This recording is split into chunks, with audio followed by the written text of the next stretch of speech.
The first report in an ongoing clinical trial suggests that the children of mothers who get financial assistance have stronger brain development early in life. A number of developmental dimensions: cognitive development, socio-emotional development. Today on The Best of Our Knowledge, we'll hear from one of the study's authors. We'll also explore college student mental health as they return to in-person classes and spend an academic minute with an out-of-the-box mental health treatment. I'm Bob Barrett, and this is The Best of Our Knowledge.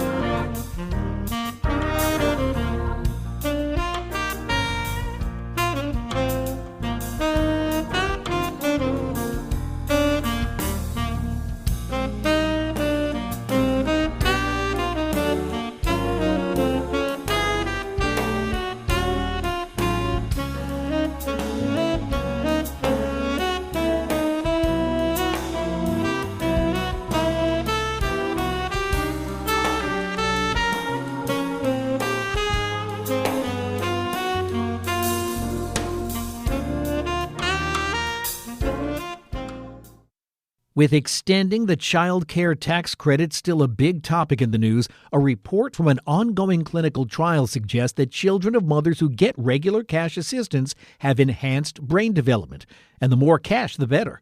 The research article was published in the Proceedings of the National Academy of Sciences, and it's called The Impact of a Poverty Reduction Intervention on Infant Brain Activity. It's the first-year report in a 4-year study. Here to talk about this study is one of the authors of the article. Dr. Greg Duncan is an economist and a distinguished professor in the School of Education at the University of California, Irvine. We started by talking about the beginnings of this study. Well, I've been interested in this for quite a long time. Back in the early 90s, I became interested in the extent to which income had an effect on children's development.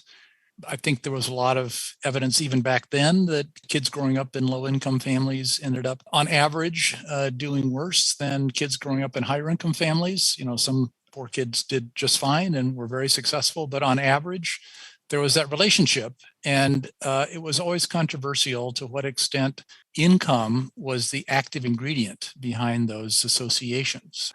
Some would say, yes, all we have to do is give low-income families more income, but other people would say, no, it's not income, it's single-parent family structure, it's culture, you name it. So in order to resolve this question of the extent to which income is an active ingredient in affecting low-income children's development, you need a clinical trial. You need to be randomly assigning families with kids to two groups. You don't want to do a random assignment of some people into poverty, but what we came up with was a design that would randomly assign families, all of whom would get additional money, but some would get larger amounts than others. And what we settled on were monthly amounts of $333 for at least 4 years. We haven't figured out what the ending's going to be, versus $20 for that same period of time. So it was either $4,000 a year or $240 a year paid monthly. And I must say, we started out planning for this and raising money for it back in 2011, long before there was any discussion of expanding the earned income tax credit or any sort of policy angle to this. But it's a scientific study to try to resolve the extent to which income is an active ingredient for children's healthy development. And you gave this money with no strings attached. You said, here's the money, do what you will, right? That's exactly right. So the wonderful mothers who are participating in our study gave birth in 4 different metropolitan areas: New York, Twin Cities, Omaha, and New Orleans. And shortly after they gave birth, still in the birth hospitals, about to be released, we approached them to see if they were interested in participating in a research project. And, many of them said no, some of them said yes. And then we screened for mothers whose family incomes were below the poverty line. So all the mothers in our study are low income. And at the end of that process of providing that information, we again asked them if they were interested in participating in what amounted to a lottery. And then we determined by flipping a coin, basically, whether they would get a debit card with $333 loaded up on it in the hospital versus a debit card with only $20 loaded up on it. And then month after month after month, we would keep loading up those amounts. And then we planned the research, which would visit the families after 1 year, 2 years, 3 years, 4 years. And the research that we reported on comes from the age 1 visit, home visit, where when the kids were 12 months of age. Were these all single mothers? No, these were any mothers with family incomes below the poverty line. So some were married, some had partners, at least around the time of birth. Some of them, this was their first child, sometimes it's their second child or third child. We didn't impose any restrictions on the demographic composition of the sample. And, the fact that it was New York and New Orleans and Omaha and the Twin Cities provided a very diverse, in terms of racial, ethnic composition sample. I think the moms on average were about 26 years of age, about 40% or so were African American, about 40% were Hispanic. So, all were low income, average education was about 12 years of education. So, it's a low income group, but we didn't impose any restrictions beyond family income being below the poverty line. And could you say what researchers were looking for when they took a look at these results? Were you looking for physical differences, for developmental differences, behavioral differences, just something societal? What were the goals? Well, our interest is in the extent to which kids in these two different groups differ along a number of developmental dimensions, cognitive development, socio-emotional development. So by the time we're done, we'll be gathering a lot of that kind of information. But at age 12 months, you're much more limited in the kind of information that you can gather from the infants. And it turns out that this EEG measurement, the electrical activity in the brain, is one thing that you can measure reliably in infants. And we had to do a lot of work to be able to take portable machines into homes to explain to the mothers what we'd be doing. And it involves putting a cap on the infant with 20 different electrodes scattered around. Some 12-month-olds just don't want anything put on their head. And so not all of them were part of the contributing data to the study that we talked about, but most of them were fine. And the kids would just sit on their mother's laps quietly for up to 5 minutes. And we would monitor the amount of electrical activity that was being recorded in these little electrodes that were resting against their scalp. Now, you can go online and take a look at some of these pictures from those scans. And I don't know what I'm looking at, but you can see definite differences between the two groups. Yeah, and we really didn't know whether we would find anything. When we were planning the study, we planned it as at least 3 years of payments. So, age 1 is a little like trying to reach conclusions about what it's like to be in college after your freshman year. So it's an early point. But we went ahead and did the assessments. And what we were looking for were group differences. There's a lot of variation within each group. But are there group differences in the amount of high frequency electrical activity? That's one thing you can measure. And are there group differences in low frequency electrical activity? And if you look at I'm an economist, so I'm trying to talk about neuroscience here, but my understanding is that a lot of studies have shown that low frequency power is associated with developmental delays and other kinds of problematic development. But high frequency power is associated with better cognitive development later on in childhood. So we were trying to see, we hypothesized that the two groups would differ in both low frequency power and high frequency power, that the high cash group kids would have less low frequency power and more high frequency power. And the results showed that there were not reliable differences with low frequency power, but there were reliable differences in high frequency power between the two different groups. And that's what the article really focuses on. You finally got to do your study that you'd been planning for and raising money for almost a decade, and boof, you started in the middle of a pandemic. Did COVID put any monkey wrenches in this? Well, it did, but not for the study that we reported on. When we did our study, we recruited 1,000 mothers over the course of a year. So, our age 1 assessments that included the EEG began in July of 2019 as kids turned 1 year of age and continued through March 10th of 2020. And that's when, all personal visits had to stop because of COVID. So our data that we report on was gathered for about 2/3 of the mothers whose kids had birthdays before March 10th. And at that point, we had to switch to telephone, and then it was impossible to go into the home and do these EEG measurements. So it affected us in cutting down the number of kids that we were able to assess, but it didn't really affect any of the comparisons that we were trying to make between the high cash group kids and the low cash group kids. This is a 4-year study, as you said. Is there any thought of maybe saying, this is really interesting, let's bump it up to 5, 6, or 7 when they start school? When I started out in 1972 working on a 5-year study, that was supposed to be the end, and it was a very successful study, and the study is still going on today. Okay. So it's almost 60 years old. So never say never. When you have an interesting study, and ours is very interesting because it's really the only clinical trial where you're distributing different amounts of cash to the two groups.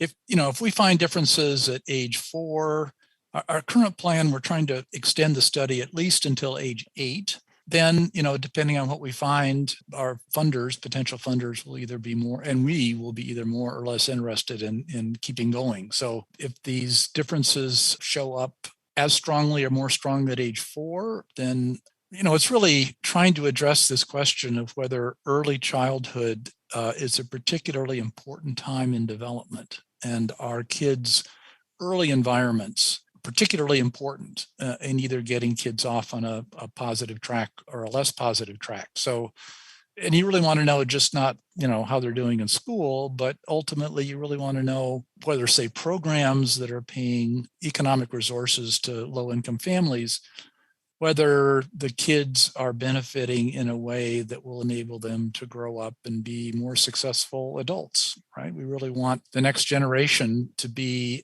entering adulthood and be productive workers and pay our Social Security and all sorts of other good stuff that represents continuing the national prosperity that we've enjoyed for so many years.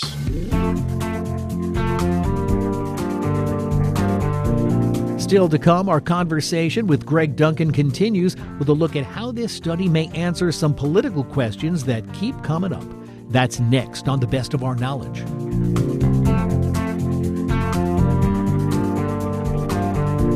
Got any questions or comments about The Best of Our Knowledge? Send them in. Our email address is knowledge@wamc.org. And if you'd like to listen to this or any past programs again, you can find them online at our flagship station's website. Just go to wamc.org and click on the programs link. And while you're there, subscribe to the Best of Our Knowledge's podcast or download the WAMC radio app to listen on demand, anytime, anyplace.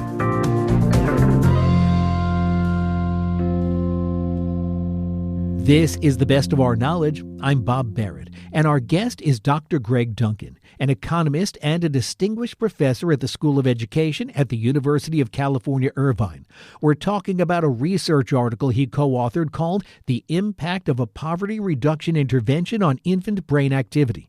As we were wrapping up our conversation, he pointed out that the study seems especially topical today, with talk of trying to renew the monthly child tax credits that expired at the beginning of the year. right? That's a big part of the Build Back Better legislation that's now being considered, and it's about to be chopped up, I think. Some people are saying we should keep the child tax credit, and some people are saying, it's too expensive and it's going to lead to less work and drugs and all sorts of bad stuff. And, this is what we're providing is some evidence for the discussion. And I think it's important to have this discussion, and people can certainly have different points of view about it. But, as in most policy discussions, what needs to be put on the table is both evidence about the potential costs of a program as well as the potential benefits of the program. So, way back for the history of welfare programs, there's been a lot of focus, and this is true for research too, on the potential costs of providing income to low-income families, costs in terms of less work, costs in terms of how the money is spent, costs in terms of whether children are more likely to be growing up in families where no adult is working and they come to view a life with no work as being perfectly feasible for them. So those are the cost concerns. We'll be able to say something about some of those things, and there's been a lot of research about those things. What's been neglected, relatively speaking, is the benefit side, the child benefit side, right? To what extent is providing economic resources to families through these kinds of programs benefiting the kids? And that's what our studies focused on. There's really been quite a bit of research on this, pretty good research over the last 15 years or so. And, for what happened to kids when the earned income tax credit was expanded in the 1990s, what happened to kids when the food stamp program was rolled out in the 1970s.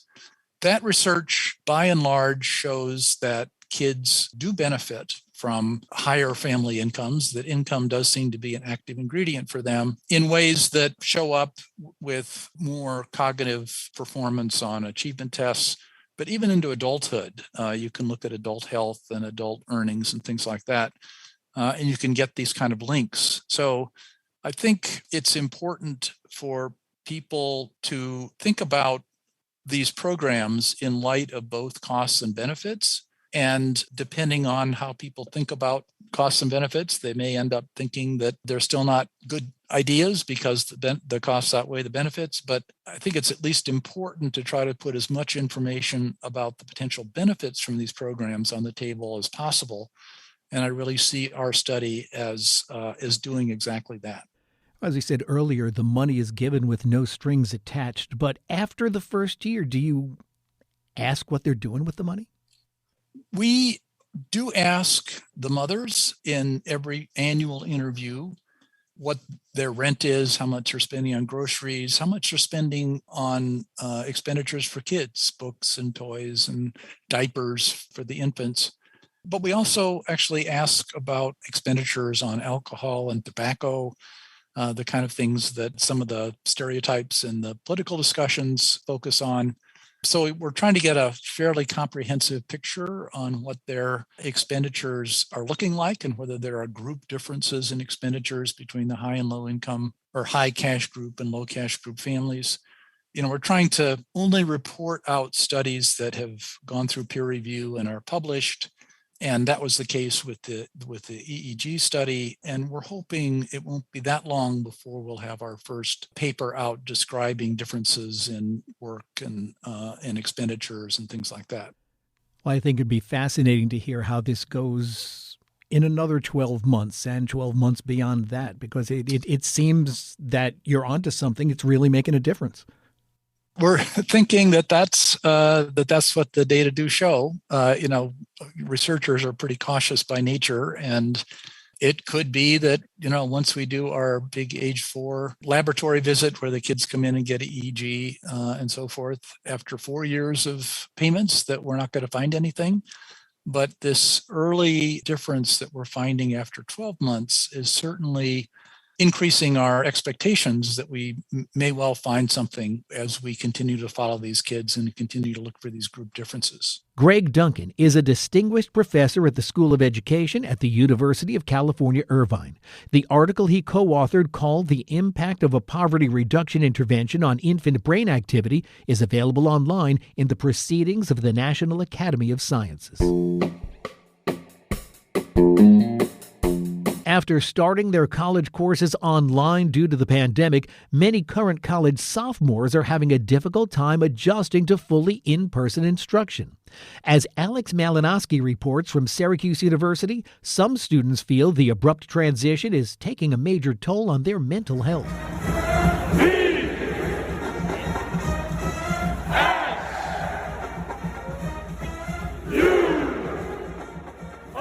College is often touted as the best 4 years of a student's life.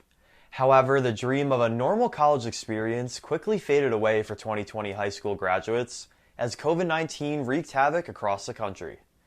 Many students began their college experience by taking remote classes. I am so excited for this semester to teach you about the principles of financial accounting. Some never even left their homes or dorms. But Syracuse University sophomore April Santana says remote learning wasn't all bad. There were more open notes exams, and that made everything 100% easier because, like I said before, I didn't have to study. But most students are back at school taking in-person classes, and it hasn't been easy. Santana notes her attention span isn't what it used to be. Just being in person and having to pay attention for an hour and 20 minutes without a break or anything, like that's been super difficult. Santana is not the only one struggling. Georgia Tech sophomore Walter Ellsworth says he is now taking a gap semester following a tumultuous second semester of primarily in-person classes coupled with a nagging medical issue. Trying to juggle more advanced college classes when there's like harder things going on and you're, pushed to separate yourself from other people. It definitely didn't make everything easier. It made everything a lot more difficult, and it definitely made me a lot more of a sad person than what I used to be. Ellsworth says there's a connection between mental health and academic performance that so many students can relate to. I get why a lot of young people feel hopeless at times when they feel like they've fallen so far behind when things look really grim for their future, because sometimes the future looks like it's irreparable, like there's no way to fix their current situation. According to Mental Health America, suicide is still the second leading cause of death of youth ages 10 to 24. Family education specialist at the Mental Health Association in New York State, Whitney Clausen, says the stigma surrounding mental health continues to keep young people, including college students, from seeking help. Unfortunately, anything kind of above the head has this, or above the shoulders has this stigma around it, like don't talk about it, don't ask about it sort of thing. Clausen says it can be very difficult for students to ask for help in a fast-paced, cutthroat environment where not being okay is considered a weakness. But taking that first step can make all the difference. Asking for help, it's not, it doesn't have to be something that people go through alone, I think is really the message I hope people understand. Clausen says colleges are attempting to staff up student health services and create a more welcoming environment for students. Making sure that the counseling centers are warm and inviting and that the staff are pleasant and that the experience is positive, so when students do go, they're likely to come back. Because we know that first experience is so important, and we want to make sure that that experience is positive for people so they can continue to do the work. So, while strengthening student health services is crucial, sophomore Walter Ellsworth says support from professors is just as important. Ellsworth found his professors to be sympathetic and forgiving as he struggled to navigate his classes with so much going on in his personal life. They just gave me extensions on my assignments. They gave me times that I could call them for office hours and extra office hours if I needed help because I was falling behind. And they told me extra lesson plans that I could look at for stuff that I didn't fully understand. And them giving me extra time and them understanding that I wanted to do the work was a huge thing. Despite efforts to provide help, the stigma continues to leave many students hesitant to take advantage of them. Ellsworth says one of his peers at Georgia Tech took her own life before reaching out for help, after the pressures of the pandemic and advanced classwork at this top school got to be too much. If you fall behind, it feels incredibly overwhelming. Like you feel like the world is crashing around you and you can't claw your way out. And I sympathize a lot with that feeling, and I empathize a lot with her. While this case is extreme, it's another example of the pressure some college students are feeling these days as they try to adjust to being back in the classroom, where workloads are usually higher than they are for online courses. Colleges are trying to provide whatever help students need to avoid being overcome by the transition. But many students indicate they are still stressed beyond anything they've ever experienced. I'm Alex Malinowski. Some doctors are experimenting with street drugs to treat their PTSD patients. That's the topic of today's Academic Minute. Treating mental disorders may require some out-of-the-box thinking. I'm Dr. Lynn Pasquarella, president of the American Association of Colleges and Universities. And today on the Academic Minute, C. Michael White, distinguished professor and chair of pharmacy practice at the University of Connecticut, discusses a form of treatment that is gaining steam with positive results. MDMA is an active ingredient in the street drugs ecstasy or Molly. People in dance clubs or raves like the surreal feeling they get from MDMA's psychedelic effects, the improved mood from serotonin release, and the feeling of bonding to strangers from oxytocin release. Investigators hypothesize that these same effects would benefit people with post-traumatic stress disorder who struggle to share their traumatic events or work through them with psychotherapists. We recently completed a meta-analysis statistically pooling all the trials assessing MDMA-assisted psychotherapy with psychotherapy alone.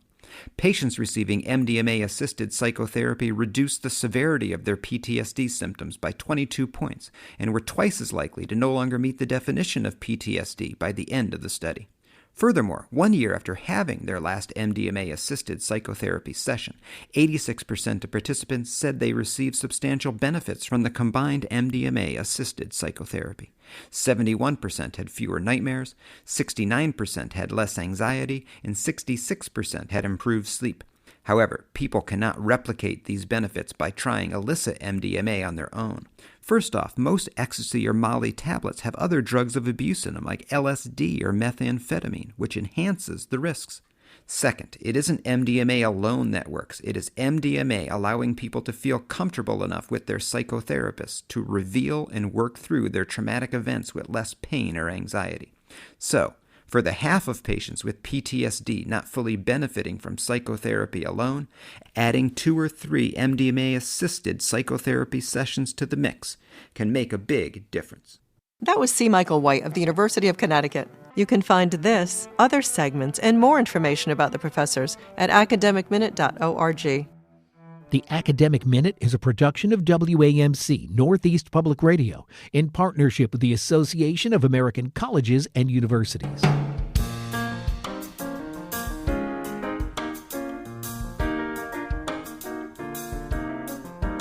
That's all the time we have for this week's program. If you'd like to listen again, join us online at our flagship station's website. Go to WAMC.org and click on the programs link. And while you're there, subscribe to the Best of Our Knowledge's podcast or any of the other WAMC or National Productions podcasts. And if you have any questions or comments about the program, send them in. Our email address is knowledge@WAMC.org. And you can find us on Twitter at TBOO Knowledge. I'm Bob Barrett. Be sure to join us next time for another edition of The Best of Our Knowledge. Bob Barrett is producer of The Best of Our Knowledge. Dr. Alan Chartock is executive producer. The Best of Our Knowledge is a production of WAMC Radio's National Productions, which is solely responsible for its content. Hear more at WAMC.org.